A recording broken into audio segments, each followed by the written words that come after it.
गिरी में पिछले 3 दशकों से पूरा जिला बाढ़ की तबाही झेल रहा है। खासकर पलिया और निगासन का इलाका जो शारदा नदी के कहर से 5 लाख की आबादी जूझ रही थी। इसको लेकर हाईकोर्ट के निर्देश के बाद मुख्यमंत्री योगी आदित्यनाथ ने एक चैनलाइजेशन और डेजिंग का शारदा नदी में एक परियोजना बनाई थी, जिसमें 22 करोड़ की लागत से इस काम में काम होना था। मेरे पीछे आप देख सकते हैं विजुअल में, ये वो पॉइंट है। आप देख सकते हैं कि ये पॉइंट है, यहाँ से इस काम की शुरुआत की गई है, कि जहाँ से इसको काम की शुरुआत की है। ये आप स्ट्रीम पे यहाँ से शुरुआत है, शारदा पुल के तक 5 किलोमीटर का है ये, उसके बाद 2 किलोमीटर डाउन स्ट्रीम में है। जो ये काम जब टेंडर इसका जारी किया गया था, तो टेंडर में शर्तें रखी गई थी कि 8 डेजर मशीन लगाकर इसको काम कराना था, लेकिन लापरवाह अधिकारियों और ठेकेदारों की मिलीभगत से यहाँ पे जो इस टाइम आप देख रहे हैं कि ये मड पंप लगे हुए हैं, और ये मड पंप जो छोटे मड पंप लगाए गए हैं, इसको डेजर की संज्ञा अधिकारी दे रहे हैं। और ये डेजर मशीन आप देख सकते हैं जो नदी के अंदर से पानी के बालू को निकालते हैं, नदी के अंदर ही डाल रहे हैं। तो कैसे इस नदी में सफाई हो पाएगी, जबकि इसकी गहराई 5 से 7 मीटर के लगभग गहराई बताई गई थी कि करानी है। लेकिन आप देख सकते हैं कि छोटे छोटे टापू बने हुए हैं। अब इस काम के 15 जून तक इस काम को होना था, लेकिन अब कुछ ही दिन रह गए। आज 9 तारीख है, 5 से 6 दिन हो गए हैं। तो कैसे अनुमान लगाया जा सकता है कि कैसे ये काम किया जा सकता है, जबकि ये जो पॉइंट है, इसी पे आप देख सकते हैं जगह जगह टापू बने हुए हैं। गहराई होनी थी, ना तो गहराई हो पाई है, जिसके चलते लोग आशंका जता रहे हैं कि हो सकता है कि बाढ़ की तबाही फिर से इलाके को जूझना पड़ सकता है, बाढ़ के इलाके तबाही फिर से इलाके में आएगी। लेकिन मुख्यमंत्री ने कोशिश करके इलाके को राहत देने की कोशिश की थी। हमारे साथ कुछ लोग मौजूद भी हैं, किसान भी मौजूद हैं, जो इस इलाके में लगातार रह रहे थे और बाढ़ की तबाही झेल रहे थे। क्या आपका नाम क्या है? मंजीत सिंह भाई। मंजीत जी, आप लगातार इस इलाके में रह रहे हैं, बाढ़ आती थी, कैसे बाढ़ आती थी, क्या था? बाढ़ तो बहुत ज्यादा आती है जी। अब मुख्यमंत्री जी ने एक योजना बनाई थी आपको निजात, इस इलाके को निजात दिलाने के लिए, कैसा काम हो रहा है? लगता तो है नहीं कि मिल जाएगी, जैसे बन रहा है काम। क्या क्या कैसे काम हो रहा है? ये देखो जहाँ तहाँ ये तो भरे पड़े हैं। हाँ। इतना पतली सी नदी कैसे पानी खींच लेगी? पानी बहुत ज्यादा आता है। अच्छा, पानी बहुत ज्यादा आता है, हमारे घरों में पानी आ जाता है 4-4, 5-5 फीट तक। तो ये 250 मीटर चौड़ाई होनी थी, क्या चौड़ाई हो रहा है 250 मीटर? वो ऐसे तो देखने में तो नहीं लगती, अब ये लोग नापे तो क्या कह सकते हैं हम। इनका दावा है कि हम इसको नदी को, बाढ़ को बचा लेंगे। क्या लगता है आपको? मुख्यमंत्री जी की इच्छा है, इतना पैसा खर्च कर रहे हैं मुख्यमंत्री जी आपको बचाने के लिए, अधिकारियों के काम से संतुष्ट है? आम लोग तो जितने हैं यहाँ सुनते हैं, कहते बस लीपा पोती है। लीपा पोती है। हाँ, कहते जब बाढ़ आएगी सब बीच में बह जाएगा सामान। जिस तरह के काम पहले भी एक दफा हुआ था। अच्छा, पहले हुआ था, वो वहां तक खुदाई हुई थी, पानी में बह गया था। 15 दिन में पता नहीं चला कहाँ नदी थी, कहाँ मिट्टी पटी थी। योगी बड़े संजीदा हैं, सरकार अपने इलाके को लेकर, अपने लोगों को लेकर कि उनको बाढ़ से निजात मिले। क्या ये जो काम किया जा रहा है, टापू जगह जगह गहराई होनी थी, गहराई हो पाई इतनी गहराई? जो पहले किया था उससे तो काम ठीक हुआ, जो पहले हुआ था अच्छा, वो तो 8 ही दिन में बह गया था। अच्छा, अब देखो क्या उम्मीद रखते हैं। इतना कैसे तबाही, क्या कैसे गन्ना वन्ना आप किसानी करते हैं, क्या क्या दिक्कतें आ रही है? सब गन्ना बह जाता है, पानी में गल जाता है। छोटा गन्ना होता है, पानी भर जाता है, पोए में गल जाता है गन्ना। कर्जा वर्जा लेके बनाते होंगे? तो कर्जा तो सब बैंकों जाके देखो। पेमेंट हो रहा है किसानों का? पेमेंट कुछ नहीं हो रहा। 15 दिसंबर तक हुआ है। फिर से बाढ़ आ रही है, फिर से बाढ़ की तैयारी है। डर लग रहा है? डर तो लगती है सर। हमारे साथ वो भी शख्स मौजूद है जो पिछले लंबे समय से इस इलाके को, लखीमपुर खीरी को बाढ़ से बचाने में लगे रहते हैं, जो लगातार कोर्ट के माध्यम से लड़ाई लड़ रहे हैं। और भारती जी हमारे साथ मौजूद हैं, उनसे जानेंगे। सर, आपने बड़ी कोशिश की है, कोर्ट ने निर्देश दिया है इसको सीमांकन कराने का, इसको देखने का, सर्वे करने का, तो क्या काम कैसा हुआ मुख्यमंत्री योजना की बनी? देखिए, सरकार द्वारा व्यवस्थावश सरकार सोई हुई थी। 2010 में हाई कोर्ट ने एक हाई पावर अंतर विभागीय समिति बनाई कई PIL पर। उसके तहत शारदा नदी में जो है वो नदी को चैनलाइजेशन की योजना बनी थी। 10 करोड़ 42 लाख रुपए GFCC ने दिया था, वो योजना फ्लॉप हो गई। उसके बाद कब बनी थी वो योजना? 2010 में, 9-10 में बनी थी। वो योजना फ्लॉप हो गई, 10 करोड़ 42 लाख रुपए पानी में बह गए। ये जो योजना बनाई गई है, ये 15 जनवरी को ये हाई कोर्ट का ऑर्डर है। ये 15 जनवरी 2025 को हाई कोर्ट ने आदेश किया।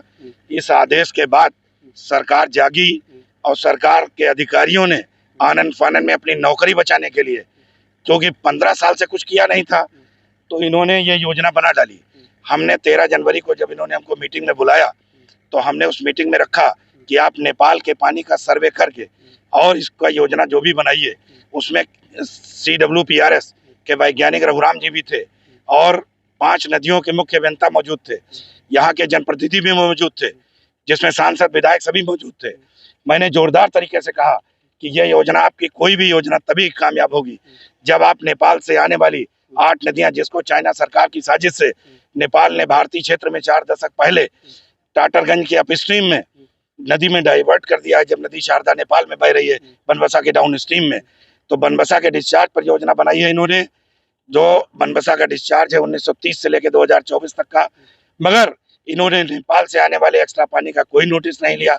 इन्होंने जगबुड़ा नदी से आने वाले पानी का कोई नोटिस नहीं लिया। और जब इन्होंने इस पानी का कोई नोटिस लिया बिना योजना बनाई है, तो आप ये समझ लीजिए इस छोटी सी एक नदी, ये सुहेली बराबर नदी है यहाँ पर दिखाई पड़ रही, इससे आप सोचें कि आप इससे शारदा का पानी निकाल देंगे।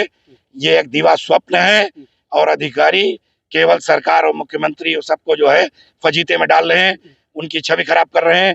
और अधिकारी, मेरा दावा है कि इससे इस इलाके को कोई फायदा मिलने वाला नहीं है और ये तभी फायदा मिलता जब ये नेपाल के पानी का नोटिस लेकर योजना बना। अधिकारियों को दावा है कि ये 28 मड पंप, पोकलैंड ट्रैक्टर लगा के काम कर रहे हैं, जबकि टेंडर में 8 डेजर मशीन क्या होती है बड़ी? मैं नहीं जानता ड्रेजर मशीन क्या होती है। यहाँ छोटे छोटे मड पंप लगे हैं।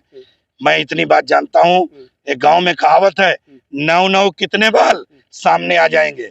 आने दीजिए 1 महीने के अंदर पानी, जुलाई का महीना आने दीजिए, इनकी कारीगरी ध्वस्त हो जाएगी। और मैं हाईकोर्ट से कहूंगा इस पर CBI इंक्वायरी सेटअप करिए और अधिकारियों को जेल भिजवाइए। और जिन अधिकारियों ने ये मनमानी योजना बनाई है, इनको बताया गया कि नेपाल के पानी को आप नोटिस लीजिए, उसके बाद इन्होंने उसको दरकिनार करके योजना बनाई। इसके लिए इनकी रिकवरी की जाए और इनके खिलाफ सख्त कार्रवाई हो। सख्त कार्रवाई। हमारे साथ जिले के वरिष्ठ पत्रकार मौजूद है, उनसे जान लेंगे। नितेश जी, आप लगातार बाढ़खंड जो नदियां हैं उनको लेके काम कर रहे हैं, क्या लगता है ये काम कैसे हो रहा है?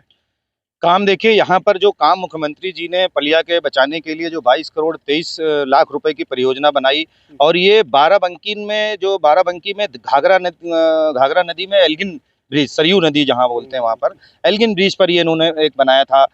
उससे वहाँ पर सफलता मिली थी, उसी को देख करके इन्होंने जो है यहाँ पर इस योजना को लागू करने के लिए कहा और 22.23 करोड़ रुपए का टेंडर निकाल करके 8 डेजर लगा करके काम शुरू कराने की बात कही गई। शुरू में 3 अप्रैल को काम शुरू हुआ, जहाँ स्वतंत्र सबसे मैं आपको रोकना चाहूंगा, आप लगातार बाढ़ को लेकर खबरें करते हैं, वो डेजर मशीन क्या होती है जो 250 क्यूबिक वाली, इसको क्या आप डिफाइन कर सकते हैं?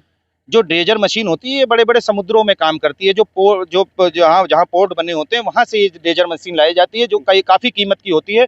और ये अपने जो नदी के बीच में भी अगर आप इसको लगाएंगे तो नदी के करीब वो 400 मीटर दूर तक वो बालू को फेंक सकती है और 1 घंटे में 250 क्यूबिक मीटर बालू निकालती है।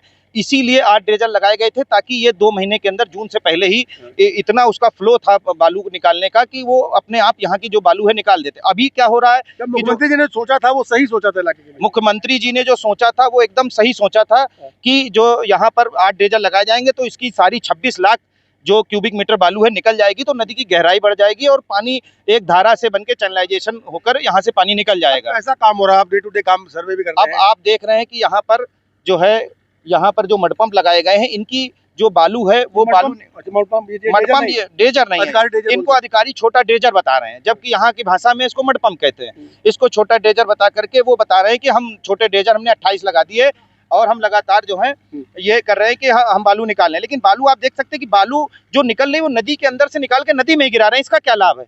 डेजर का मतलब होता है नदी के बाहर बालू गिराना, और छोटे मडपंप का मतलब है कि चूंकि इसकी क्षमता ही नहीं है इतनी, और ये 20, 25, 30 घन मीटर तक प्रति घंटे में बालू निकाल सकती है। और जबकि जो ड्रेजर होता है वो 250 घन मीटर प्रति घंटा निकालता है। यहीं पे सबसे बड़ा खेल चल रहा है। क्या लगता है कि ये अधिकारियों का दावा है कि 70% काम कर दिया गया, तो क्या काम होता है, हुआ है? ये शिव शक्ति कंस्ट्रक्शन कंपनी को काम दिया गया, जिसके पास ना तो ड्रेजिंग का कोई अनुभव था। पूरे प्रदेश में उन्होंने काम वो कराते हैं, पूरे प्रदेश में उनका दावा है कि पूरे प्रदेश में ठेका लेते हैं, लेकिन ड्रेजिंग का उनको अनुभव नहीं था। मुख्यमंत्री की नजर में काम होने के बावजूद ऐसे कॉन्ट्रैक्टर को काम दे दिया गया। इसके पीछे अधिकारियों की आखिर मंशा क्या थी? या तो मुख्यमंत्री को ही वो नहीं, मतलब उनकी बात को सही नहीं ठहराना चाहते हैं। मतलब जो काम जिसको अनुभवी फर्म को देना चाहिए था वो उन्होंने ऐसी फर्म को दे दिया जो पोकलेन का काम करता है, जिसको ड्रेजिंग का कोई अनुभव नहीं, ना उनके पास ड्रेजर मशीन है ना कुछ है। जबकि टेंडर में साफ तौर पर कहा गया था जिसके पास अपने ड्रेजर होंगे उसी फर्म को काम दिया जा कहीं ना सकता है। कहीं जो टेंडर दिया गया था तो वो डिस्क्वालीफाई हो गए होंगे, जो बहुत से लोग जो अगर इसमें पोकलैंड या छोटे मडपंप लिखा जाता तो हो सकता है सरकार को कुछ कम पैसे में काम हो सकता है। कुछ कम पैसे में काम हो सकता था। इन्होंने 65 रुपए क्यूबिक मीटर बालू निकालने का ठेका दिखाया। 26 लाख जो क्यूबिक मीटर बालू है उसमें 65 रुपए इन्होंने, इनके विभागीय अधिकारी का कहना है कि हमने 65 रुपए में बालू निकालने का दिखाया है, और उसमें चाहे छोटा ड्रेजर लगे चाहे बड़ा ड्रेजर। तो हमने कहा कि आपने शर्त में क्यों 8 फिर लिख रखे हैं? तो कहीं ना कहीं गुमराह कर रहे हैं, उच्चाधिकारियों को गुमराह कर रहे हैं, मुख्यमंत्री को गुमराह कर रहे हैं, सबको गुमराह कर रहे हैं अधिकारी अपने फायदे के लिए। ये किसी भी अधिकारी और मतलब मुख्यमंत्री तक को गुमराह करने से अधिकारी पीछे नहीं हट रहे हैं। तो लगता है कि ये इस इलाके को बाढ़ से निजात मिलेगी इसकी? अब ये तो 15 जून के बाद नाव कितने बाल है पता ही चल जाएगा कि पानी आता है क्या होता है। एक सबसे बड़ी बात, जैसे मेरी भी कई लोगों से बात होती है, सरकार में जुड़े, शासन में जुड़े जो नेता है उनसे बात होती है, तो उनका कहना होता है कि आप सरकार की छवि, जैसे रिपोर्टिंग हो रही थी इसको लेकर कि काम अच्छा नहीं हो रहा है, तो उनका दावा होता है कि सरकार की छवि खराब कर रहे हैं। क्या छवि खराब होती है अगर उजागर किया जा रहा है? देखिए, कोई भी काम होता है, पत्रकार का काम है आईना दिखाना। हमारा कोई ये नहीं कि जो सरकार के अधिकारी प्रेस नोट जारी कर देंगे हम उसको दिखाएंगे। हमारा काम है कि सरकार जो प्रेस नोट जारी करे वो मौके पर धरातल पर वो काम है भी कि नहीं है। अगर यहाँ की रिपोर्टिंग इतनी ना हुई होती तो जो आप काम ये थोड़ा बहुत देख भी रहे हैं ये भी काम नहीं होता। यहाँ पर सिर्फ नाम मात्र की पोकलेन मशीनें और ये सब उतार करके दिखावा करके सिर्फ पुल के पास सफाई करके, और ये 5 किलोमीटर इधर और 2 किलोमीटर जो डाउन स्ट्रीम में है, ये सारा काम ऐसे के ऐसे ही रह जाता और कोई कुछ काम नहीं होता। बिल्कुल काम कोई नहीं रह जाता। जैसे कि जो लगातार जो रिपोर्टिंग कर रहे हैं उनके ऊपर दबाव बना के कहा जाता है कि आप सरकार की, योगी जी की छवि खराब कर रहे हैं, कि ये योगी जी की छवि खराब हो रही है। लेकिन योगी जी की छवि नहीं खराब हो रही है। छवि तो जब खराब होगी जब ये काम किया हुआ फेल हो जाएगा और इलाके के लाखों लोगों को, बासिंदों को फिर से बाढ़ का कहर झेलना पड़ेगा। तब किसकी छवि खराब होगी? तो भी तो सरकार की छवि खराब होगी। तो कहीं ना कहीं जागना होगा। जो लोग बात दावे कर रहे हैं कि जो हम देख रेख करके पेमेंट रुकवाने की बात कर रहे हैं, लेकिन वो दावे सिर्फ सोशल मीडिया के हवाले से ही दावे कर रहे हैं, मौके पर कभी भी रिपोर्टिंग नहीं कर रहे। कहीं ना कहीं जो इनके अधिकारियों को 70% का दावा है कि काम करा दिया है, ये तो अब आने वाला समय ही बताएगा कि काम पूरा हुआ है या इलाके को निजात मिल पाएगी या नहीं मिल पाएगी। Manoj Sharma, ground zero report, Lakhimpur Kheri.